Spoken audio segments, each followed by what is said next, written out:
Le 18 octobre dernier, mon agence Manostralia a soufflé ses 6 bougies. Joyeux anniversaire!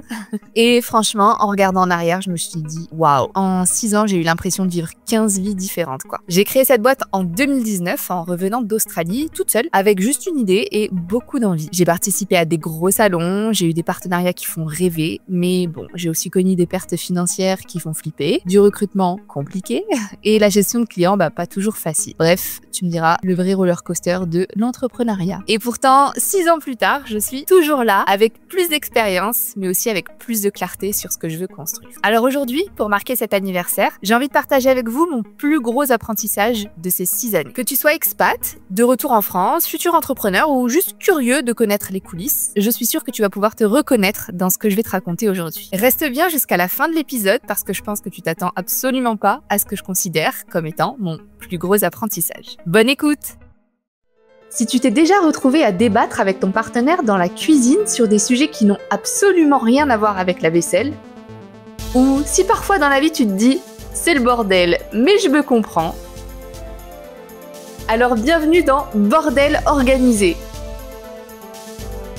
Moi, c'est Manon, originaire de Dunkerque, j'ai vécu 3 ans en Australie et je me décrirais comme une chef d'entreprise ambitieuse et amoureuse.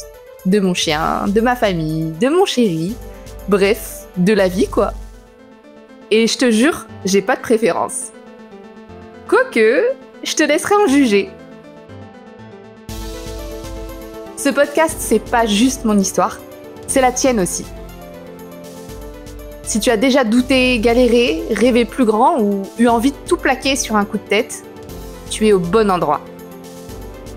Alors installe-toi, prends un café, un thé ou même un verre de vin. Bienvenue dans Bordel organisé, le podcast qui te prouve que même le bazar a sa logique.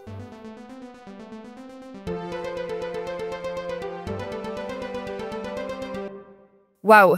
Écoutez, je sais même pas par où commencer pour être honnête. Pour vous planter un petit peu le décor, même si les intros de chaque épisode sont scriptés, le corps des épisodes ne l'est pas. Donc, c'est-à-dire que là, je suis face à mon ordinateur, toute seule, mais je fais comme si je racontais mon histoire à quelqu'un qui était en face de moi pour que ça paraisse un petit peu plus naturel. Et merci déjà pour vos écoutes parce que j'ai remarqué qu'il y avait certains épisodes qui plaisaient beaucoup plus que d'autres et notamment les épisodes sur l'entrepreneuriat. Donc ça tombe bien parce que c'est la nouvelle dynamique que j'ai envie de donner à Bordel organisé puisque ça va correspondre totalement au deuxième projet que je suis en train de lancer. À l'heure où on se parle, le projet n'est pas encore sorti, personne n'est au courant de ce que je fais, de mes journées, de mes week-ends depuis des mois. Mais à l'heure où sortira cet épisode, j'aurai dans la semaine lancé ouvertement et publiquement ce nouveau projet qui est un projet d'accompagnement individuel. En fait, j'ai eu envie d'être plus alignée avec ce que je suis aujourd'hui parce que quand j'ai lancé mon agence Manostralia, je venais de rentrer d'Australie, donc j'étais un peu perdue pour être honnête. J'ai déjà fait des épisodes à ce sujet en expliquant que j'avais pas forcément d'attente en lançant l'agence. Je vivais chez mes parents, j'avais pas de loyer, j'avais bien bossé en Australie, donc j'avais de l'argent de côté. Donc j'avais pas forcément d'attente. Si ça fonctionnait pas, en fait, je m'en foutais un peu. Et j'étais même prête à chercher un emploi. Et finalement, 6 ans plus tard, j'ai quand même tiré pas mal de leçons de toute cette aventure entrepreneuriale. Et le plus gros apprentissage, je vous en parlerai à la fin de l'épisode, donc restez bien s'il vous plaît. Parce que comme je vous l'ai dit en intro, je pense que vous n'êtes pas prêts pour cet apprentissage, cette leçon que j'en ai tirée. Mais en tout cas, au fur et à mesure des années, je me suis rendu compte que l'entrepreneuriat, c'était vraiment toute ma vie. C'était ce qui m'animait, c'était ce qui faisait que j'étais contente de me lever chaque matin, en plus de mon chien. Mon chien, ça reste quand même la première personne qui fait que je suis contente de me lever chaque matin. Mais bon, c'est une autre histoire. Mais l'entrepreneuriat, ça m'anime. Ça me fait kiffer de ouf. Je me régale tous les jours. Alors, il y a eu des périodes où ça a été beaucoup plus compliqué. Et notamment, je fais référence à l'épisode 3, il me semble, où je vous dis que j'ai failli fermer mon entreprise au bout de 5 ans. Parce que j'ai perdu énormément d'argent à cause de partenaires qui ont fait faillite. Donc si ça vous intéresse, je vous renvoie vers cet épisode. Donc oui, il y a eu des périodes, beaucoup plus compliquées, il y a eu des sacrés coups durs, mais au-delà de ça, l'entrepreneuriat, ça reste pour moi une liberté inconditionnelle et même si rien n'est figé dans le temps, même il ne faut jamais dire jamais et peut-être qu'un jour je serai salariée à nouveau, je suis quand même super contente et je tiens vivement à, encourager et à éduquer, toutes les personnes qui rentrent en France et qui sont perdues, comme moi je l'ai pu l'être, à ne pas systématiquement considérer le salariat comme la seule issue possible. L'entrepreneuriat, ça reste une manière, significative pour moi de continuer, de poursuivre son chemin parce que c'est pas après, une expatriation que notre vie s'arrête. Au contraire, il faut savoir en tirer des leçons justement de cette, expatriation, de cette aventure et de l'utiliser pour pouvoir le mettre à profit. Et donc, c'est vraiment ça que j'ai envie d'apporter, c'est un regard à la fois bienveillant, à la fois extérieur, pour vous aider à mettre en lumière, tout ce que vous avez pu acquérir pendant votre expérience à l'étranger, pour le transformer en un business rentable, idéalement, hein, viable et pérenne et surtout aligné avec vos nouvelles valeurs. Alors si on fait un petit retour en arrière et que j'essaye de m'imaginer, en 2019, lorsque j'ai décidé d'immatriculer mon entreprise le 18 octobre. J'étais en couple avec un Belge qui ne parlait pas très bien français, mais qui parlait anglais et néerlandais et qui avait des connaissances dans la création de sites internet. Donc c'est là en fait que tout a commencé finalement parce que il m'a aidé à structurer le projet et c'est un peu bête à dire, mais c'est vrai qu'une fois que j'avais mon site internet de prêt et mon numéro SIRET, je me sentais vachement plus légitime de lancer le projet sur les réseaux sociaux. J'ai rapidement eu un client qui m'a fait confiance grâce à mon ancienne colocataire lorsque j'habitais sur Sydney, qui croyait en moi, qui savait que j'étais quelqu'un de déter parce qu'elle avait bien vu que quand on habitait ensemble, j'étais pas le genre de meuf à faire la fête, j'étais plutôt le genre de fille qui restait dans sa chambre, qui écoutait des podcasts, qui essayait de participer à des masterclass gratuites. Je faisais tout pour acquérir un maximum de compétences et de connaissances gratuites parce que j'avais pas de budget à l'époque, mais j'avais faim, quoi. Je voulais vraiment sortir du lot, je voulais devenir entrepreneuse à succès. Je savais que quoi qu'il en soit, un jour ou l'autre, je créerais mon entreprise et j'étais sûre que j'allais, cartonner, en fait. Et là, 6 ans plus tard, c'est super marrant parce que ça va venir complètement contredire ce que je vais vous raconter au fur et à mesure de l'épisode. Mais bref. Donc, j'ai démarré l'entreprise. J'ai aussi, pratiquement tout fait toute seule puisque n'ayant pas voyagé en Australie et ne parlant pas le français, je voulais pas que mon copain, ait des parts dans mon entreprise. Je voulais juste qu'il m'aide sur le site internet et les bugs, informatiques s'il y en avait quoi, en fait. Donc sinon, j'ai tout fait toute seule. La prospection, la communication, la partie administrative, la partie comptabilité, la création de contenu, le développement de partenariats, et cetera. Jusqu'à l'arrivée du Covid et la mise en place d'aides financières pour les entreprises qui souhaitaient embaucher des alternants. Et là, ça a été qui tout double. Je me suis dit, soit j'essaye d'investir dans mon entreprise et je me fais accompagner et du coup, la boîte, elle va grossir. Soit je profite pas de ces aides et je reste dans mon coin et je pète un câble un jour ou l'autre parce que tu peux pas tout faire toute seule finalement. Donc, après moult péripéties, parce que quand tu décides d'embaucher un alternant, c'est pas juste déposer une offre d'emploi sur un site internet et faire passer 2-3 entretiens. Non, pas du tout. Quand tu décides d'embaucher un alternant, tu dois contacter son école, contacter l'OPCO, contacter l'ASP, qui est le service de paiement qui va te donner la prime que tu as le droit, contacter le salarié pour savoir quelle est sa date de naissance afin de connaître le pourcentage du SMIC qui lui sera attribué, faire les calculs. En plus, entre l'OPCO et l'école, en général, ils sont pas toujours d'accord. Une fois que tu as contacté le salarié, du coup, il y a d'autres trucs administratifs à voir puisqu'il faut que tu le rattaches à la caisse des retraites, que tu lui proposes une mutuelle d'entreprise, que tu lui fasses passer une visite médicale, etc., etc., etc. Et tout ça, je l'ai fait toute seule. J'ai trouvé les informations sur Internet et à l'époque, ChatGPT n'existait pas. Je tiens à le préciser quand même. Donc, autant vous dire que ça a été hyper compliqué et j'en ai embauché 3. Enfin non, au total, j'en ai embauché 4, mais une dont j'ai dû me séparer, que j'ai dû licencier parce que ça s'est très mal passé. Et sinon, les 3 premiers étaient adorables. Je ne regrette absolument pas. J'ai eu 3 alternants et 2 stagiaires.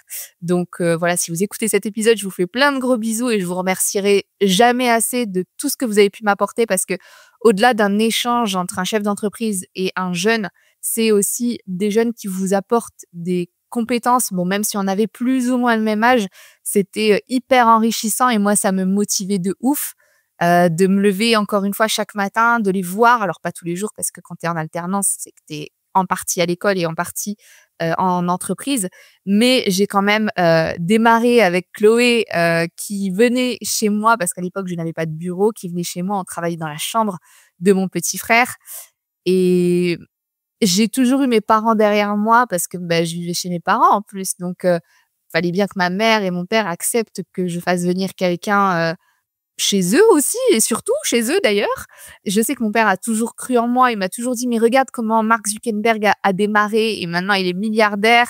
Moi, si tu peux pas payer ton alternant, je finance, il y a pas de souci pour ça, je crois en toi» et franchement, c'est un plaisir d'avoir ses parents derrière soi et de se dire que, bah, là, pour l'instant, je vous ai rien prouvé. J'ai juste eu 1 ou 2 clients, mais vous croyez en moi et merci parce que ça me donne de la force. Ne me rabaissez pas et c'est ça que j'ai besoin de votre part aujourd'hui, d'entendre de votre bouche parce que vous êtes les personnes les plus importantes pour moi. Le premier gros apprentissage que j'ai tiré, c'est de profiter de toutes les choses gratuites dont vous pouvez bénéficier.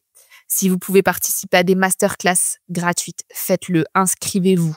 Même si c'est tard le soir, même si vous n'êtes pas présent et qu'il faut regarder le replay, faites-le. Je vous dis ça parce que là, aujourd'hui, dans le lancement de ma deuxième activité, ça me sert. Si vous pouvez bénéficier d'aide de l'État, faites-le, notamment l'ACRE, qui est une aide pour la création et la reprise d'entreprises. Ça a évolué. Moi, à l'époque, c'était pas la même ACRE que celle qui est en place aujourd'hui, mais il y a toujours une aide pour les personnes qui créent leur entreprise. Et moi, d'ailleurs, j'ai fait une erreur, c'est que j'ai lancé au dernier trimestre, puisque j'ai lancé en octobre. Et si je me trompe pas, l'ACRE te permet de bénéficier d'une exonération des cotisations sociales, ou en tout cas 50%, enfin quelque chose comme ça, sur une année complète. Donc, autant créer ta boîte en début d'année ou au milieu d'année encore, tu en profites. Mais comme moi, en fin d'année, c'est un peu con parce que du coup, j'en ai bénéficié que sur un trimestre. Mais je voulais pas attendre début 2020 pour lancer ma boîte alors que j'avais déjà des demandes et j'avais déjà un client qui allait partir. Il fallait que ce soit pro, il fallait que j'ai une assurance pour mon entreprise, une responsabilité civile. Il fallait que ce soit carré, quoi. Moi, je veux pas faire des choses en soum-soum. J'ai besoin que tout soit carré, qu'on ait absolument rien à me reprocher. Ensuite, je me suis aussi fait accompagner gratuitement par une coach business qui travaillait, je crois, pour un service entrepreneuriat de la ville de Saint-Quentin. Alors que moi, je suis de Dunkerque, donc c'est même pas le même département. Mais encore une fois, la force du réseautage, c'est Magali. Et si vous êtes dans l'écosystème de l'expatriation, du retour en France, vous la connaissez probablement. Elle a son entreprise qui s'appelle Voyage, Emploi et Retour en France, qui se faisait elle-même accompagner par cette dame. Magali étant du coup de Picardie, ça avait du sens, mais pour moi, ça n'avait pas de sens. Et pourtant, j'ai pu bénéficier d'un accompagnement qui a duré des mois gratuitement. Et je peux vous dire que ça a littéralement changé ma vie. En plus, c'était en pleine période de Covid, donc gros doute puisque je ne pouvais plus faire partir de Français en Australie. Donc, j'étais complètement bloquée sur la niche des Français qui étaient déjà en Australie, donc c'est-à-dire qu'il y en avait peu. À ce moment-là, il y avait énormément de Français qui quittaient l'Australie pour revenir en France parce que le gouvernement australien faisait des annonces comme quoi c'était la merde en Australie et qu'il valait mieux rentrer chez soi. Donc, tout le monde quittait l'Australie. Et moi, j'étais bloquée, quoi, en fait. Et encore une fois, je me disais, mais heureusement que je vis chez mes parents gratuitement. Je pense que si j'avais eu un loyer à payer ou un enfant à charge, ça aurait pas été la même histoire. Et je pense qu'aujourd'hui, je serais pas là où j'en suis, forcément. Donc, la première leçon, c'est vraiment profiter de tout ce qui est gratuit. Et même si ça veut dire faire des concessions, comme vivre chez ses parents, moi, j'ai de la chance parce que je m'entendais super bien avec eux, mais c'est pas le cas de tout le monde. Mais si vous pouvez ne serait-ce qu'1 an ou 2, continuez à vivre chez vos parents le temps que vous développez votre activité. Profitez-en parce que, mine de rien, ça vous permet de faire de sacrées économies. Et surtout, ne négligez pas les outils en version gratuite comme Canva qui fait absolument le taf pour démarrer, Notion que j'utilise toujours en version gratuite, System.io, bon c'est une version limitée au début et il va falloir que je passe sur la version payante, mais ça m'a permis quand même de construire la base de mon 2e projet, Google Drive en version gratuite, mon logiciel de CRM que j'utilise depuis 2019 en version gratuite et je suis toujours pas passée sur la version payante. Mon logiciel de facturation, Indy, que j'adore. Enfin bref, franchement, il existe tellement de logiciels gratuits qui peuvent être utilisés pour des micro-entrepreneurs. Ne négligez pas ça, ça vous permet vraiment de faire des économies et essayer d'investir dans des choses qui vont vous rapporter de l'argent. Moi, par exemple, il a fallu à un moment donné que je paye pour Canva parce que j'avais une grosse promotion à mettre en place et j'avais besoin de la version payante. Bon, bah, c'est OK, j'ai payé pendant 1 an. Pareil, ChatGPT, actuellement, je pourrais plus m'en passer de la version payante, mais c'est des choses qui me font gagner un temps fou. Donc, essayez d'être intelligent et vous avez sûrement dû apprendre ça à l'école, la méthode des 20-80. Appliquez-la. Voilà. Si on peut utiliser des choses qu'on a appris à l'école dans la vie de tous les jours, profitez-en, s'il vous plaît. Ensuite, ma 2e plus grosse leçon, ça a été de prendre conscience de la force du réseautage. Et oui, même si parfois on n'a pas toujours envie d'aller dans des rendez-vous professionnels, même si on n'a pas envie d'aller à ces apéros entrepreneurs, même si ça peut faire un peu faux cul, mais écoutez, c'est important. Moi, ça m'a aidé sur plein de choses, notamment le prêt gratuit d'un bureau pour accueillir mes alternants par ma commune. Alors certes, ma maman travaillait à la mairie avant d'être à la retraite, mais voilà, j'ai toujours participé aux événements de ma commune, j'ai toujours dit bonjour à monsieur le maire, je me fais voir en fait dans ma ville, donc ils savent que je suis sérieuse, professionnelle, polie, etc. J'ai aussi eu de la chance d'avoir quelques articles dans la presse et ça aussi, ça a été en partie grâce à un club d'entrepreneurs dans lequel je faisais partie qui a parlé de moi. Et idem, je pense que ça m'a bien aidé à lancer mon entreprise et à faire asseoir ma crédibilité. Avant de lancer ma boîte, j'avais eu la chance d'être interviewée par TF1, comme je vous expliquais au début de cet épisode. Alors là, ça n'a rien à voir avec le réseau professionnel, mais c'est juste le fait de me faire voir. Il y avait donc TF1 en tout cas un journaliste de TF1 qui avait mis un post sur Facebook. Et moi, sur Facebook, j'étais là tout le temps. Je commentais toutes les publications, en tout cas presque toutes les publications, dès qu'il y avait quelque chose d'intéressant. Et donc, j'ai eu de la chance de voir le post qui venait d'être mis. Et j'ai mis un petit message en disant, bah, moi, ça m'intéresse carrément. Je pense être un bon profil pour ce que vous recherchez. Donc voilà, cette visibilité que j'ai pu avoir sur la presse écrite et à la télévision, ça m'a bien aidée aussi. J'ai aussi été interviewée sur plusieurs podcasts, j'ai eu des articles de blog rédigés à mon sujet et tout ça, ça fait de la promo gratuite en fait que tu peux réutiliser par la suite. Et là d'ailleurs, lors du lancement de mon nouveau projet, ben, ça va me servir, je vais réutiliser tout ça, même si ce sont des articles qui datent d'il y a quelques années, ce que j'ai dit. C'est ce que je pensais à l'instant T et peut-être que c'est toujours d'actualité, peut-être pas. Et si ça ne l'est pas, ben en fait, justement, c'est l'occasion du coup de dire, ben voilà, vous voyez que l'entreprise évolue et grandit avec moi. Un autre petit conseil, ce serait de vous dire de prendre des photos de tout, enfin de vous surtout, mais de vous à des événements, de vous lors de petits déjeuners avec d'autres entrepreneurs, de vous avec vos partenaires, de vous avec vos clients et gardez-les. Et vous pouvez les ressortir à n'importe quel moment. Il y a toujours une manière de trouver un storytelling, de trouver et de raconter une histoire autour de la photo. Et sur LinkedIn, ça plaît beaucoup. Ça montre que vous êtes toujours présent. Moi, c'est quelque chose qu'on ne pourra jamais me reprocher. J'ai du contenu en veux-tu, en voilà, que je réutilise une fois sous forme de carrousel, une fois sous forme de réel, une fois en story, une fois dans la newsletter, une fois dans le podcast, etc. Et tout ça, c'est pareil, c'est gratuit. Donc, profitez-en, profitez d'un maximum de choses gratuites. Je pense qu'on paye suffisamment d'impôts, on paye suffisamment d'URSSAF. Donc, s'il y a des choses gratuites que vous pouvez faire, faites-le. Même si parfois, vous pouvez trouver que c'est un peu chelou, Là, par exemple, vous savez, en ce moment, j'ai démarré la danse. Enfin, j'ai repris la danse. Ça faisait 10 ans que j'en faisais plus. Et j'arrive dans la salle de danse et j'ose pas prendre la photo. Alors que c'est tout con de me prendre en photo devant le miroir et de le poster le lendemain sur Facebook ou sur LinkedIn ou sur Insta en disant une soirée dans ma vie d'entrepreneur ou voici ce que je fais quand j'ai quitté le travail ou voici ce que je fais pour m'aérer l'esprit ou voici ce que j'aime en ce moment. Enfin, vous voyez, il y a plein de trucs à dire et plein de trucs qui vont susciter de l'intérêt parce que les gens sont curieux, ils aiment savoir ce qui se passe dans les coulisses, ils aiment savoir ce qui se passe dans votre vie perso. Donc, essayez vraiment de prendre un maximum de photos. Le troisième gros apprentissage, c'est que mon hypersensibilité est ma clé. Mon hypersensibilité est ma réussite. J'ai longtemps pensé que mon hypersensibilité était un défaut en business parce que je prends tout à cœur, je vis tout à fond. Mais en fait, c'est aussi ma force. Ça m'a permis de créer une entreprise humaine et de vraiment comprendre ce que vivent mes étudiants, mes clients, mes partenaires, etc.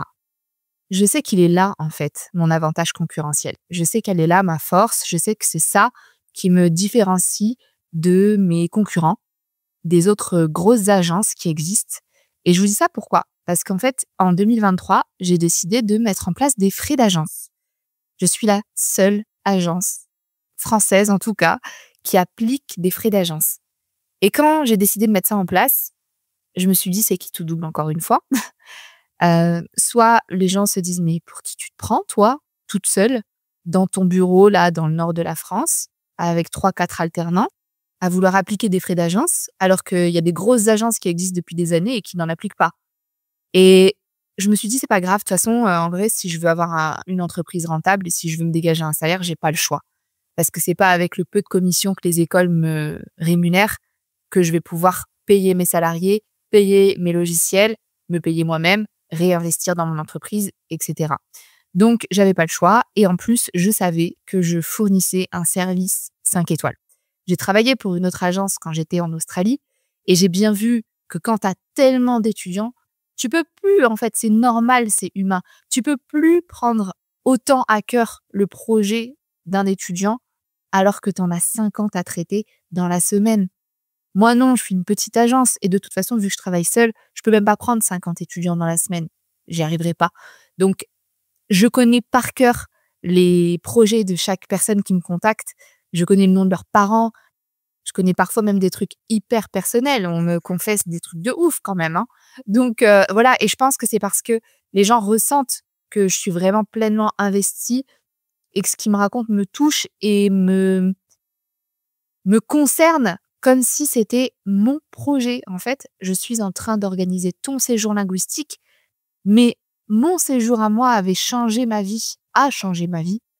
Et du coup, je veux que le tien change ta vie aussi. Parce que tu le mérites, parce que déjà, t'as le courage et l'audace de tout plaquer en France et de partir à l'autre bout du monde. Donc, c'est quand même hyper noble. Et en général, ça, tu le fais une seule fois dans ta vie. C'est comme le mariage, normalement. Donc, je peux pas me manquer sur ton projet, tu vois.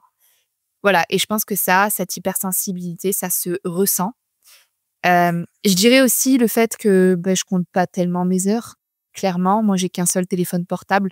Donc, quand on me contacte à 21h, je réponds. Si c'est urgent, après, si c'est un truc, bonjour, pouvez-vous m'aider? Bon, ça attendra le lendemain.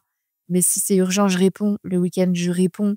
Et d'ailleurs, j'aime travailler le week-end et notamment le dimanche soir parce que j'anticipe en fait sur ma semaine à venir et je me dis, trop bien, demain matin, lundi, quand je vais me réveiller, ce sera déjà lundi soir en Australie. Donc, si j'ai un dossier d'inscription à envoyer, eux, ils l'auront reçu pendant que moi, je dors. Et du coup, quand je me réveillerai, ils m'auront déjà envoyé la lettre d'offre et la facture. Donc, je gagne du temps, en fait. Et j'adore. Voilà. Donc après, c'est sûr, tu as toujours des personnes qui vont préférer passer par des grosses agences qui ont pignon sur rue. Je pense notamment à EF, par exemple. Et c'est normal. Mais pour moi, EF, je considère pas cette entreprise comme un concurrent puisque c'est une école à part entière. Et moi, je suis l'intermédiaire entre l'étudiant et les écoles. Donc, techniquement, je pourrais proposer EF dans ma base de données, mais je pense que EF n'a pas besoin d'agents comme moi pour proposer leur école à mes étudiants. Et en plus, de toute façon, moi aussi, mon créneau, c'est de proposer des écoles bon marché de qualité, mais avec un très bon rapport qualité-prix. Donc voilà, EF, ça fait pas partie de ma base de données.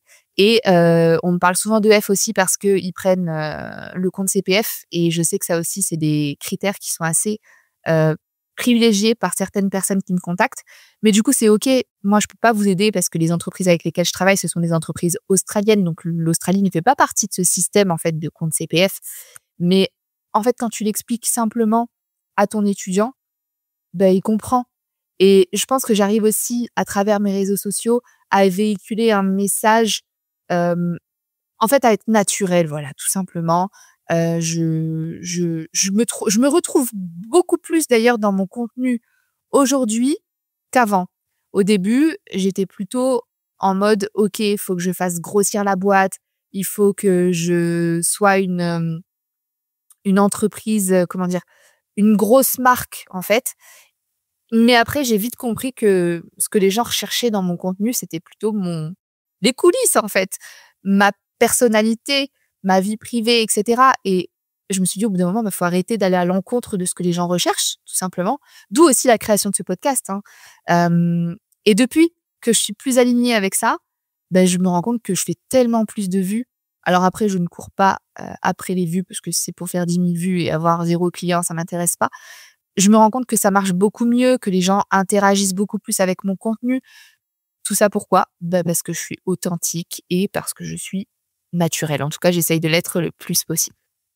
Le 4e gros apprentissage, et pas des moindres, c'est que on ne naît pas chef d'entreprise, on le devient. Et pourquoi je vous dis ça? Parce que, j'ai l'impression d'être enfin, et oui, 6 ans plus tard, enfin chef d'entreprise. Je sens que on peut plus me faire douter. Je sais que je connais mon sujet sur le bout des doigts. Alors, j'ai jamais eu de difficulté avec la prise de parole en public, ça c'est un fait. Je pense que tout le monde n'est pas, à l'aise devant des centaines de gens, même des fois devant des dizaines de gens. Moi, j'ai jamais vraiment eu de problème avec ça et tant mieux. Alors, je dis pas que je suis pas du tout stressée, hein, mais je sais que si on m'invite là par mail à me proposer, de faire une conférence, je vais tout de suite dire oui et le jour J, je vais être en panique, je vais avoir des sueurs et cetera. Mais en tout cas, j'aime faire ça. Je sais pas pourquoi. Est-ce que j'aime être vue? J'aime que l'attention est portée sur moi. Peut-être qu'il y a pas peut-être pas un problème, mais il y a quelque chose de sous-jacent, j'imagine. Mais bon, bref, ça relève du développement personnel. J'allais ouvrir un tiroir. Vous savez cette fameuse pensée en arborescence là? J'allais ouvrir un tiroir et vous parler de développement personnel alors qu'on est sur un podcast business. Donc bref, je le referme et si ça vous intéresse, on en parle en privé ou je referai un épisode à ce sujet. Mais voilà, je me sens assez à l'aise avec tout ça. Donc je sais que j'ai toujours été, naturellement à l'aise devant une foule, mais je me rends compte avec le temps que je me considérais peut-être pas forcément comme une dirigeante d'entreprise. Et je me souviens que ma coach business me le disait, elle me disait: «Tu mets quoi dans ta signature de mail?» Ben, je mets agent d'éducation. Elle me dit: «Oui, OK, certes, tu as une certification, mais avant d'être agent d'éducation, tu es surtout chef d'entreprise de ton entreprise et tu vois, genre, tiens-toi droite, quoi. En vrai, lève la tête et bombe le torse. Tu es en train de créer une entreprise, tu es en train de créer quelque chose qui a de la valeur. Tu vas embaucher des gens ou tu as embauché, je me souviens plus à ce moment-là. Tu fais fonctionner un écosystème et sois fier de ça. Mais tu as toujours ce petit syndrome de l'imposteur parce que tu te dis: «Mais en fait, je suis qui moi pour créer une entreprise?» Même si c'est une auto-entreprise, une micro-entreprise, une entreprise individuelle ou que sais-je. Moi, je me disais: «En fait, je suis une micro-entreprise, donc je suis pas légitime. Il faut que je crée une société» et le nombre de fois où je suis allée voir mon comptable, enfin mon expert comptable, d'ailleurs ça aussi, j'ai oublié de vous en parler au début quand je vous parlais des choses gratuites ou en tout cas d'essayer de faire, un maximum d'économies. J'ai pu bénéficier de l'aide d'un expert comptable pendant des années, gratuitement et franchement, merci, mille merci à monsieur Desfray. Si vous écoutez ce podcast, vous m'avez tellement été une ressource incroyable au fur et à mesure des années et vous aussi, vous m'avez permis d'avoir confiance en moi parce que alors je pense que j'ai une compétence ou en tout cas une qualité, je sais pas. J'ai l'impression de faire un peu le fake it until you make it. Quand je parle aux gens, j'ai cette faculté de leur donner l'impression que je sais exactement de quoi je parle. Alors qu'au fond de moi, je suis là en mode: «Mais putain, qu'est-ce que je raconte, quoi?» Et franchement, on m'a jamais fait la, remarque, donc je pense qu'en général, ça passe plutôt bien.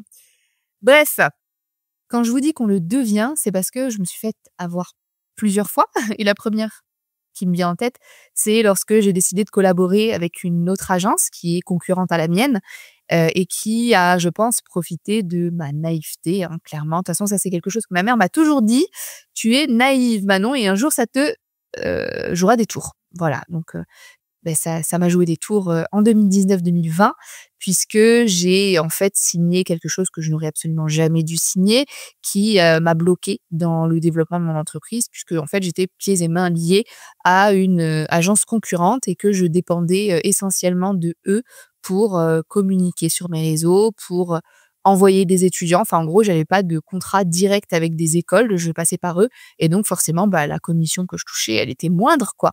Donc vous imaginez que je gagnais vraiment pas grand-chose, au tout début de l'aventure, et que lorsque j'ai décidé d'appliquer des frais d'agence et de, m'émanciper, d'avoir des partenaires en direct, ça a complètement changé la dynamique de mon agence et aussi, bah, la confiance que j'avais en moi, finalement. Donc c'est vraiment qu'à partir de ça, hein, j'ai l'impression, à partir du jour où j'ai mis en place les frais d'agence et que j'ai, je me suis rendu compte, en fait, ça a été ma meilleure année en termes de chiffre d'affaires, et ça a été aussi l'année de mes 30 ans. Ça a été l'année où j'ai, fêté mes 30 ans à New York toute seule, l'année où je suis retournée en Australie pour la première fois depuis que j'étais rentrée en France en 2019. Donc premier voyage solo professionnel en Australie. J'ai aussi fait un safari en Tanzanie en 2023, et en 2023, bah, j'ai déménagé dans le sud de la France avec, mon conjoint actuel. Donc 2023, ça a été quand même une sacrée année, sacrée belle année du coup, et je pense que ça a été l'année charnière. Donc voilà, baissez pas les bras. Vous vous rendez compte qu'entre 2019 et 2023, il y a quand même eu, 4 ans qui se sont déroulés, et 4 ans où je faisais semblant d'avoir confiance en moi. Enfin, j'avais quand même quelque part confiance en moi, parce qu'il faut en moi et en mon projet, hein, parce qu'il le faut. Sinon, je pense que ça se fait ressentir au niveau de ta communication, tu vois? Tu fais transparaître des messages qui montrent que, bah, tu pas tout à fait, la chef d'entreprise que tu parais être, quoi, tu vois? Bref, donc 2023, ça a été vraiment l'année charnière pour moi, et depuis, bah, ça ne fait que monter en flèche, et là, je suis à un stade où je me sens pousser des ailes. J'ai envie vraiment de développer ce nouveau projet de coaching individuel. J'ai envie de proposer quelque chose de nouveau, en plus de Manostralia, parce que du coup, aujourd'hui, je connais mes process sur le bout des doigts. Alors, j'ai pas automatisé tout le business, mais il y a quand même des choses qui sont plutôt automatisées, et c'est vrai que ça me fait gagner un temps fou, et notamment, on va pas se mentir, depuis l'arrivée de ChatGPT, j'ai quand même, gagné, un temps considérable sur des problèmes, même de la rédaction de mails, de la synthèse de documents, et cetera. Alors j'utilisais au début ChatGPT sur toutes mes publications, et finalement ça, je me suis rendu compte que c'était pas du tout une bonne idée, parce que de toute façon maintenant tout le monde, ou en tout cas plus ou moins tout le monde, connaît ChatGPT. Donc tu le sens en fait quand un message est rédigé avec l'IA ou pas, et c'est vrai que sur Insta, c'est pas du tout ce que j'ai envie de véhiculer. Par contre, pour ce qui est du graphisme, pour ce qui est de la synthèse de documents, pour ce qui est de la préparation de rendez-vous, la création de devis, et cetera, je l'utilise, et du coup, ça me prend vraiment beaucoup moins de temps qu'avant. Ce qui me permet donc de dégager du temps pour un nouveau projet. Voilà, alors là, on va arriver sur le point numéro 5, et c'est donc le plus gros apprentissage après 6 ans d'entrepreneuriat. Écoutez, je me suis rendu compte que, en fait, construire un empire, c'était pas fait pour moi, et c'est OK.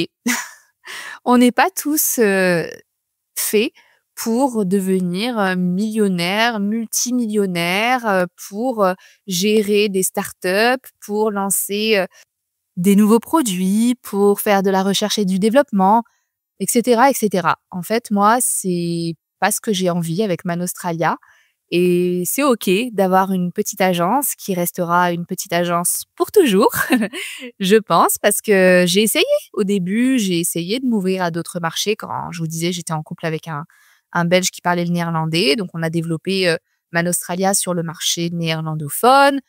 anglophone et ça a fonctionné, hein, mais je m'épanouissais pas en fait en ayant autant de demandes.